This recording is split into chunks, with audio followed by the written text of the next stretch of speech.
Le Flash Info avec le centre de stockage de la Manche. D'abord annoncé par les organisations antinucléaires puis confirmé par Areva, un navire transportant des déchets hautement radioactifs doit accoster sur le port de Cherbourg aujourd'hui. Au total, 3 emballages de 84 conteneurs en provenance de Grande-Bretagne où ils ont été traités. Ils doivent être ensuite acheminés vers la Suisse par voie ferrée. Greenpeace appelle à un rassemblement ce soir sur le port de commerce de Cherbourg et de son côté, le réseau Sortir du nucléaire a aussi appelé à des rassemblements tout au long du trajet du convoi qui pourrait passer par Caen et Rouen avant d'arriver dans la gare suisse de Bâle jeudi prochain.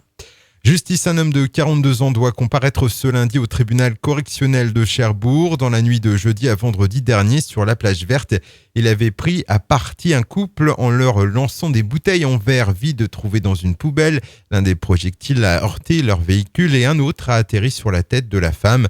Alertée, la police a interpellé l'agresseur et l'a placé en garde à vue. Il présentait un taux d'alcoolémie de 2,3 grammes par litre de sang. Un joli succès pour le Salon des plantes et des saveurs d'automne au Manoir du Tour à Aumont-Villarogue, une 11e édition qui a accueilli près de 4000 personnes sur tout le week-end. Au total, une soixantaine d'exposants venus d'un peu partout en France avaient fait le déplacement. Du sport et du foot, 3e tour de la Coupe de France ce week-end, ça passe difficilement pour le S Pointe-Hague.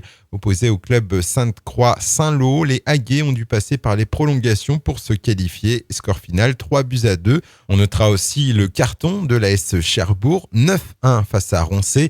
Qualification aussi du FC Écuerdre-Villeneuve 4-0 sur le FC des Étangs. Et puis enfin, le nouvel espace culturel de la Hague s'apprête à ouvrir ses portes. Ce sera vendredi prochain à l'occasion d'un concert composé de 3 groupes aux esthétiques différentes.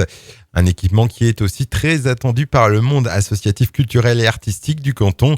Il doit en effet accueillir l'école de musique, mais aussi des ateliers d'art plastique, de danse et de théâtre. Le Flash Info vous a été présenté par Landra, centre de stockage de la Manche à Digoulville. Pour en savoir plus et visiter notre centre, 0810 120 172, coup d'un appel local.